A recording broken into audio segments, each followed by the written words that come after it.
Now, the Roma Wine Company of Fresno, California presents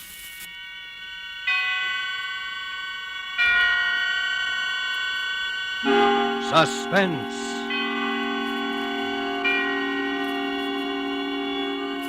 Tonight, Roma Wines bring you The Story of Ivy by that high priestess of the art of suspense, Mary Belloc Lowndes, and starring the young actress whose performance you admired in the picture An American Romance, Miss Ann Richards. Suspense is presented for your enjoyment by Roma Wines. That's R-O-M-A, Roma Wines. Those excellent California wines that can add so much pleasantness to the way you live, to your happiness in entertaining guests, to your enjoyment of everyday meals. Yes, right now a glassful would be very pleasant, as Roma Wines bring you a remarkable tale of suspense. And with The Story of Ivy and with the performance of Ann Richards as its extraordinary heroine, Roma Wines hope indeed to keep you in suspense.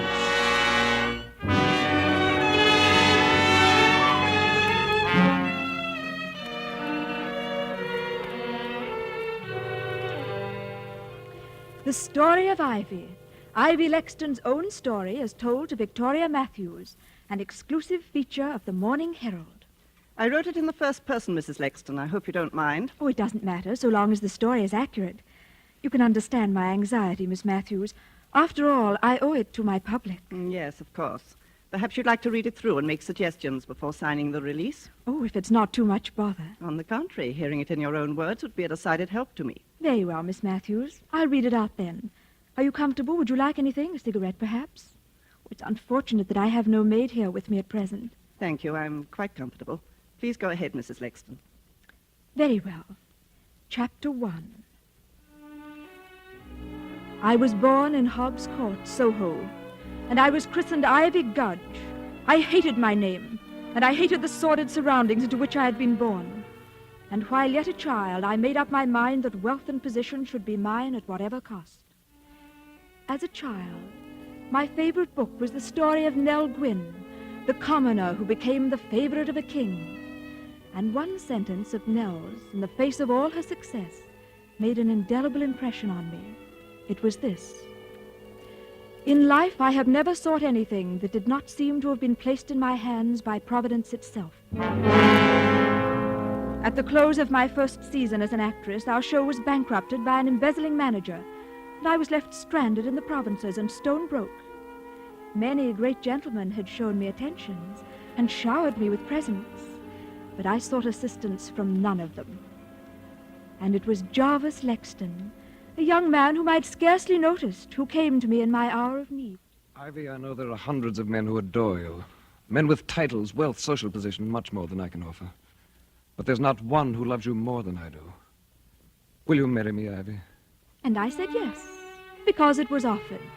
We were frightfully happy that first year of our marriage, and Jarvis was so generous, humoring all my little whims, spending much more money on me than he could afford. It always gave him a thrill of boyish pleasure to see my portraits in the newspapers and magazines, with captions such as, "The beautiful Mrs. Ivy Lexton, wearing Vionette's latest creation," or "Mrs. Jarvis Lexton at Ascot, with Lady Hampton and Lord Rushworth." He kept a scrapbook of them, and really seemed quite pleased about everything, until one day. I say, Ivy, don't you think you're being seen and photographed a bit too much with this fellow Rushworth? Oh, but darling, I thought you liked having me hobnob with the peers of the realm. What about this other chap, Roderick Gresham? You know, it does seem a bit thick for me to work my head off 12 hours a day, figuring out ways to finance your clothes and jewels so you can be photographed with other men. It's got to stop in any case, Ivy. We're broke. Oh, you mean our money is all spent up? We're wiped out. The bailiffs attached my office furniture. I can't even pay the rental on this flat. What are we going to do, Jarvis? I'll let you figure that one out. You're so good at spending money, perhaps you can think of a way to make some.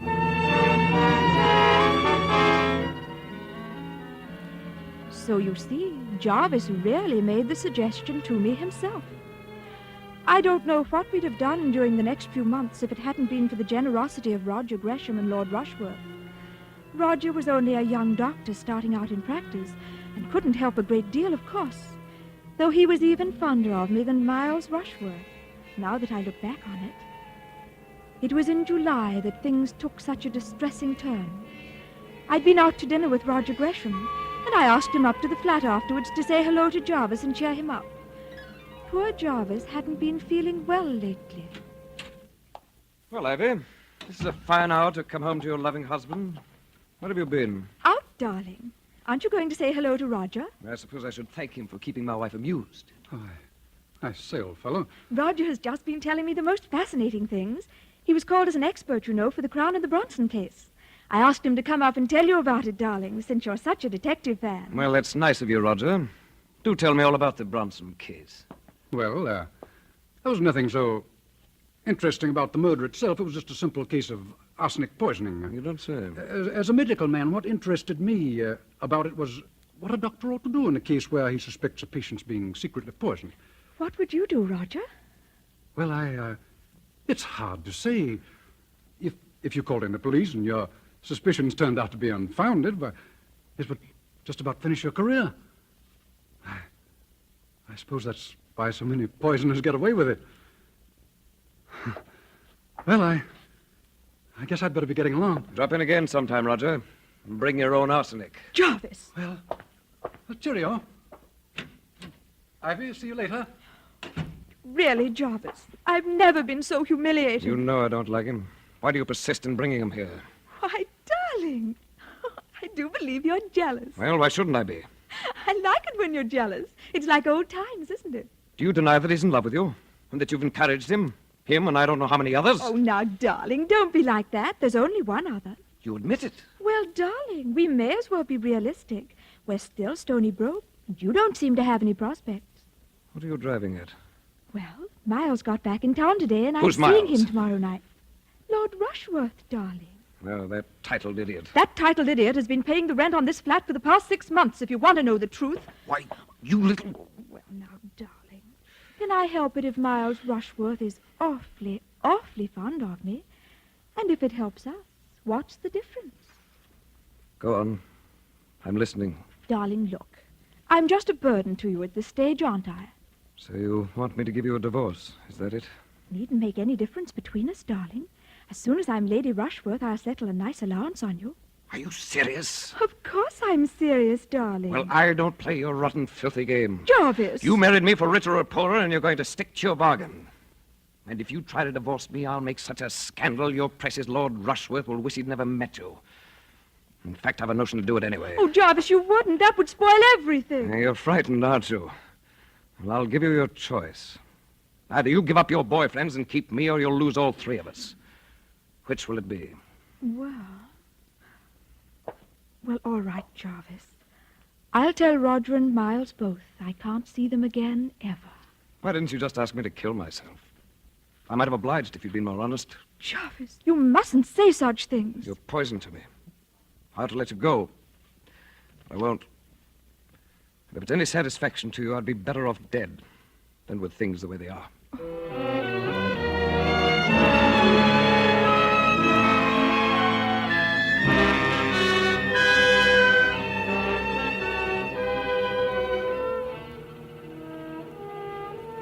So you see, Miles, I simply can't go on seeing you. It isn't fair to Jarvis. Is he being fair to you? You don't understand. I'm all he has left now. You're so good, so innocent. Can't you see he's just holding on to you out of spite? Has he done one thing? Has he even tried to get a job so that he can support you? I married him for richer or poorer, until death do us part. Then I pray death be merciful to us both, Ivy. Oh, you mustn't say such things. It's wicked. I'm sorry, my dear.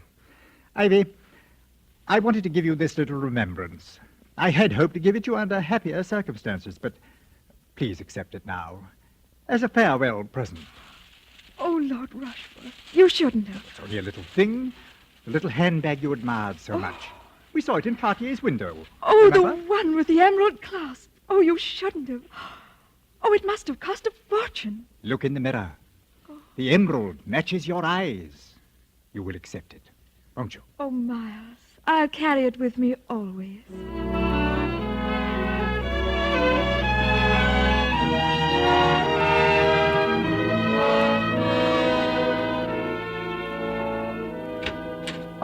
Ivy, darling, come in, come in. Oh, I was just in the neighborhood, Roger, and I thought that Yeah, let me take your things.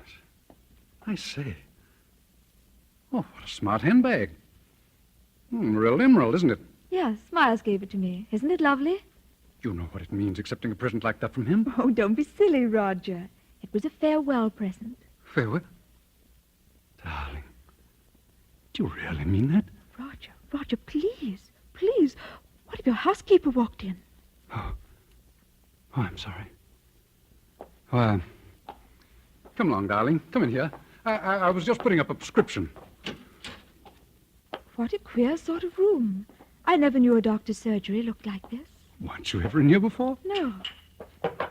What's in that bottle? Huh? Oh, arsenic. I thought it was a poison. Well, it is. It's also a fine tonic taken in the right amounts. How much would it take to, kill someone?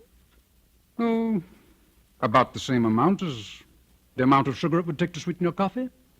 Oh, doesn't it give you an eerie feeling? What? That little glass jar. There's death in it. Prison, waiting to escape. Oh. Aren't you being rather morbid? Will you have 1 or 2 spoonfuls of death in your coffee, darling? I say, you are a little Borgia, darling.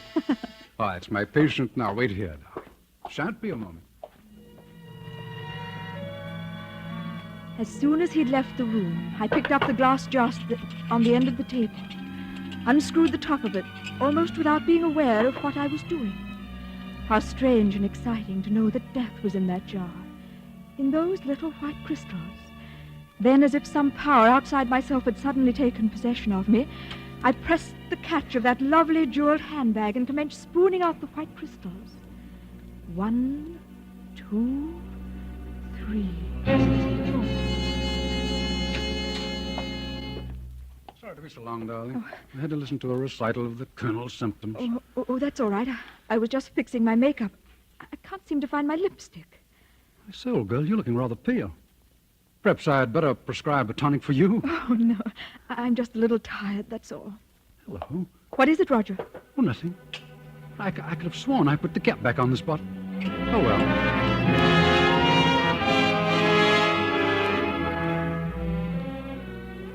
On the bus, all the way back to Kensington, I kept wondering why I had done that funny thing. It seemed as if everyone was staring at me and at the little handbag with the emerald clasp. In a momentary surge of panic, I wondered if they'd guessed my secret. The little white crystals of death I had carried away with me. For what? For whom? Then of a sudden it came to me. Providence had placed in my hands the means of helping my poor, unhappy husband.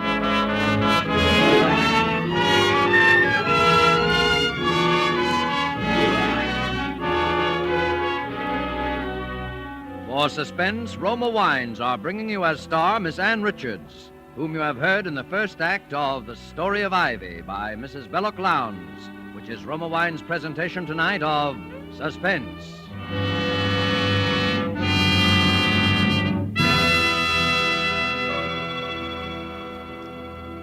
Between the acts of Suspense, this is Truman Bradley for Roma Wines.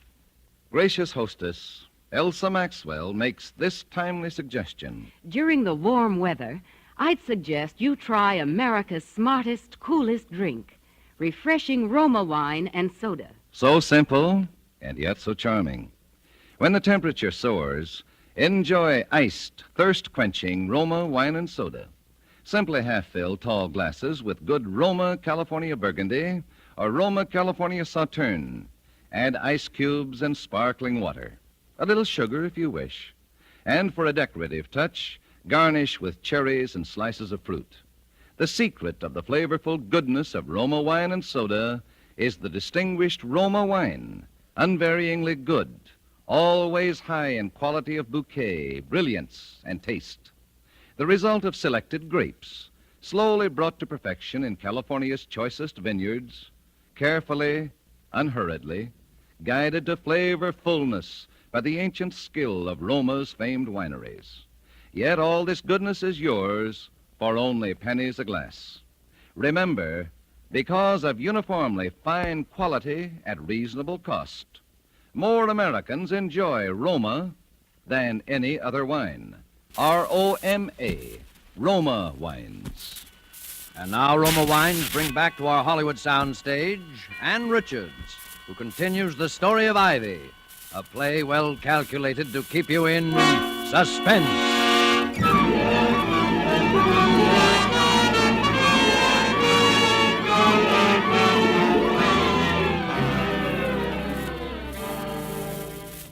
My husband's illness lasted only a little more than a week, but to me it seemed an intolerably long time. Thanks to the generosity of Lord Rushworth, I was able to have a nurse in to look after him. But I couldn't help wishing there was something more I could do for him. I'd used up nearly all of the poison I'd carried away that night from Roger's dispensary. But instead of the merciful death I had hoped it would bring, it seemed only to cause poor Jarvis to suffer more pain. There were only a few grains of the white crystals left in the bottom of the little handbag with the emerald clasp, and I hadn't the heart to go on with it. Besides, Jarvis' doctor was commencing to ask too many questions. I decided to consult another physician, and under the circumstances, Roger Gresham seemed the wisest choice. Ivy, I came the moment I received your message. He's suffering so dreadfully, Roger. I hadn't any idea it would be so painful. You hadn't any idea what? Oh, I mean, he complained of a stomachache, and suddenly in the night... Where is he? I'll have a look at him. In here. This is Dr. Gresham, nurse. How do you do, Doctor? Jarvis, I've asked Roger to look at you. You don't mind, do you, dear? Get him out of here. I've been poisoned. He's the one who poisoned me. Get him out of here. Poor boy. He's been that distracted, he has. I'll just prescribe a little sedative for him, nurse. I'll go and order up some tea, Roger. You will stay, won't you? Oh, yes, thanks. Oh, Mrs. Lexton, I was just looking for you. Dr. Berwick is waiting in the drawing room with another gentleman, Mum. I'll see what they want. Order up some tea, will you, dear? Well, there you are, Mrs. Lexton. This is Inspector Orpington. Inspector? Of Scotland Yard, ma'am. Oh. Dr. Berwick tells me he has reason to suspect that your husband is suffering from arsenic poisoning, Miss Lexton. Well, I don't understand. Your husband keeps speaking of someone named Roger Gresham. Is that the name, Dr. Berwick? Yes. Why, that's Dr. Gresham. He's in there now with my husband. Good Lord. Come along, Inspector. You'd better wait here, Mrs. Lexton. Never until that moment had I realized how foolish my actions had been. Surely now they would suspect poor Roger. If there had only been someone to confide in. I felt so alone. I'll have your license for this, Gresham. Do you hear me? But look here, Berwick. Mrs. Lexton never told me there was another doctor on the case. Oh, is that true, Mrs. Lexton? Why, yes. Dr. Gresham is an old friend of mine, and I saw no harm in his looking in. Well, nevertheless, I shan't sign the death certificate, not till there's a post-mortem. Death certificate? I'm sorry, Mrs. Lexton. It's our painful duty to inform you that your husband has just passed away. Oh, poor Jarvis.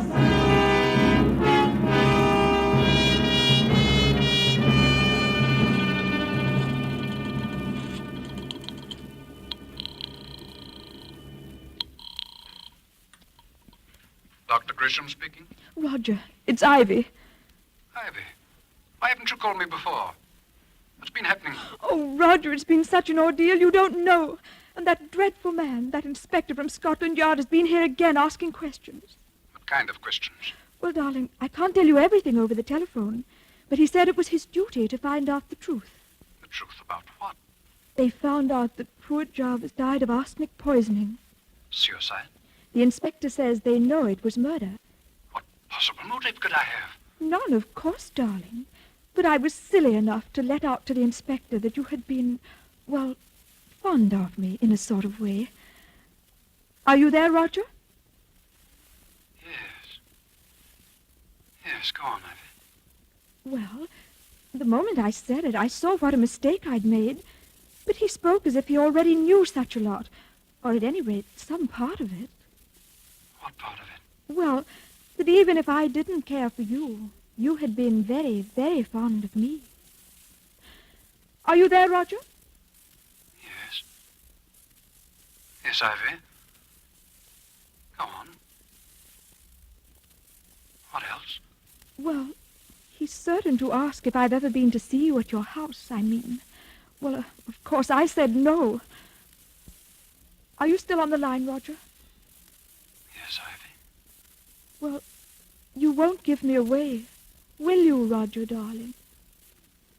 No. No, Ivy, don't worry. I won't give you away.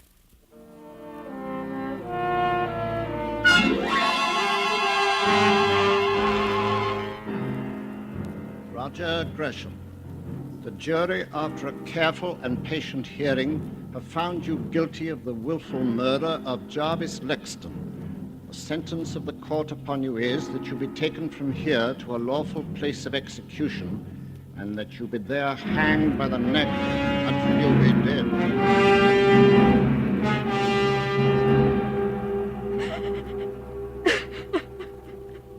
There, my dear. You mustn't give way like this. I can't help it, Miles. It's been such a shock.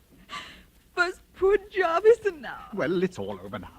Look here, Ivy. Why not take a long voyage somewhere, far away from here? The CM is marvelous for forgetting one's troubles. And make a fresh start somewhere. Rio, for instance. Oh, I've always wanted to see Rio. Perhaps we can go there for our honeymoon. Honeymoon? Are you thinking of remarrying? Why, Miles, darling, of course. Don't you remember what you said? If I were only free. Well, I'm free now.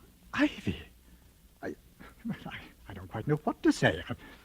I'm very fond of you, of course, and I'll gladly lend you any financial assistance, but as for marriage, particularly under the circumstances, you must know there's been a great deal of talk about you and Gresham.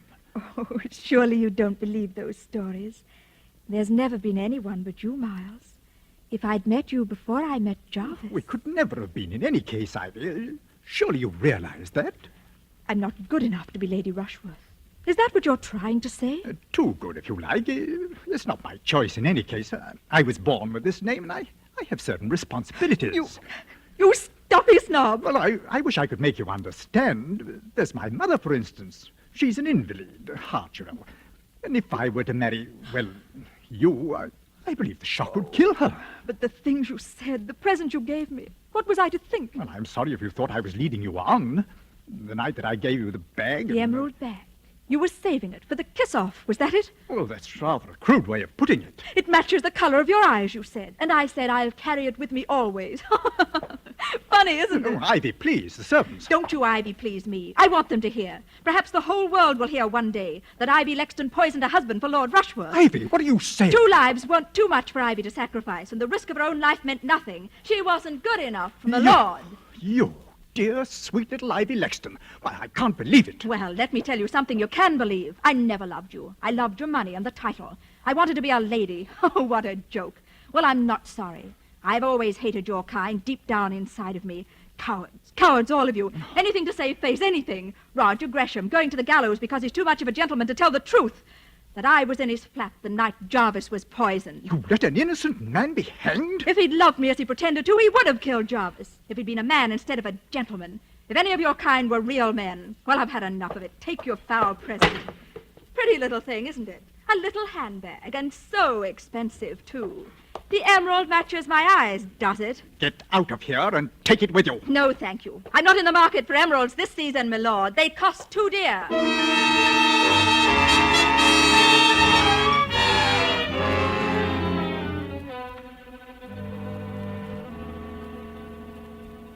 We've analysed the residue in that handbag, Inspector. Oh, good, good. What did you find? Well, quite a lot of face powder, some tobacco crumbs, and about 3 grains of chemically pure arsenic. Leave it here. Sergeant, bring in Mrs. Lexton. Yes, sir. Bring in the prisoner. What's the meaning of this, Inspector? Please instruct your officers to treat me with respect. I'm not a common criminal. Let her go, officer. Thank you, Inspector. Mrs. Lexton, have you ever seen this handbag before? Oh, where did you get that? I'll ask you a question. Where did you get the arsenic that we found in it? I'm sure I don't know. Why don't you ask Lord Rushworth? My dear Mrs. Lexton, surely you know that Lord Rushworth is in no condition to answer questions. What do you mean? Lord Rushworth died last night of the effects of arsenic poisoning.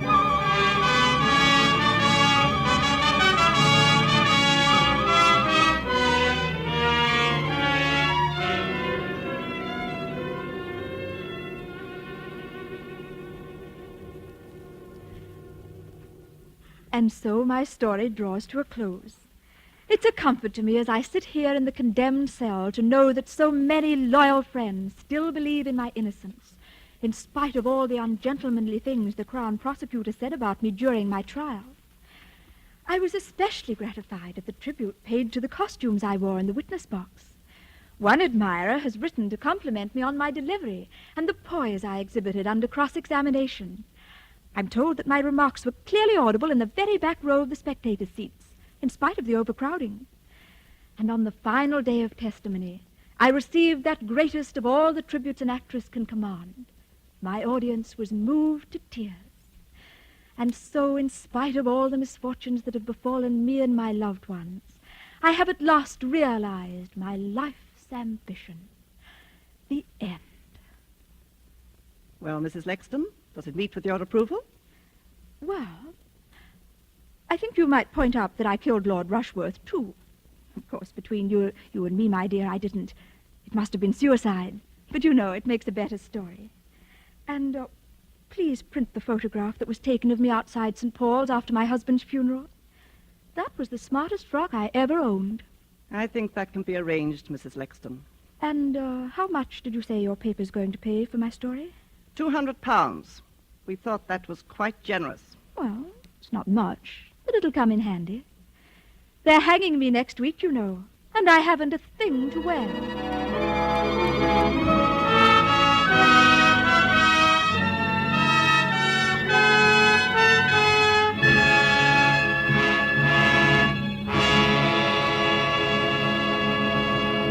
And so closes the story of Ivy, in which Roma Wines have brought you Ann Richards as star of tonight's study in Suspense.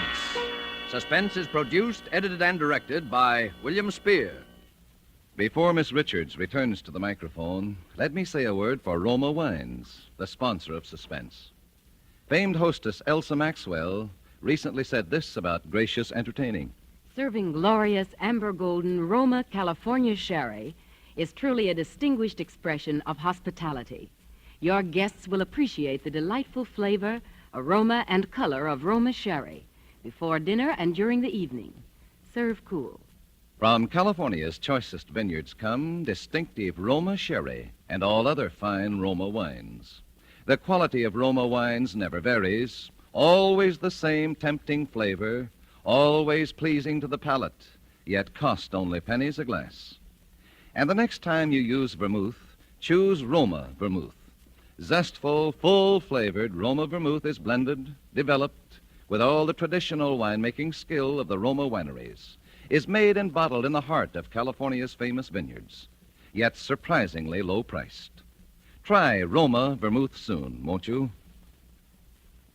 This is Ann Richards with a very important word. Our fighting men still need lots of weapons, ammunition, food, and supplies to defeat Japan. And they still depend on us at home to help pay the way. There'll be one less war loan this year. So to do our share, we must buy bigger war bonds now during the 7th war loan. War bonds, remember, are the world's safest investment. Thank you, Ann Richards.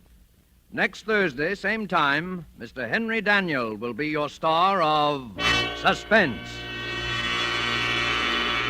Presented by Roma Wines, R-O-M-A, made in California for enjoyment throughout the world.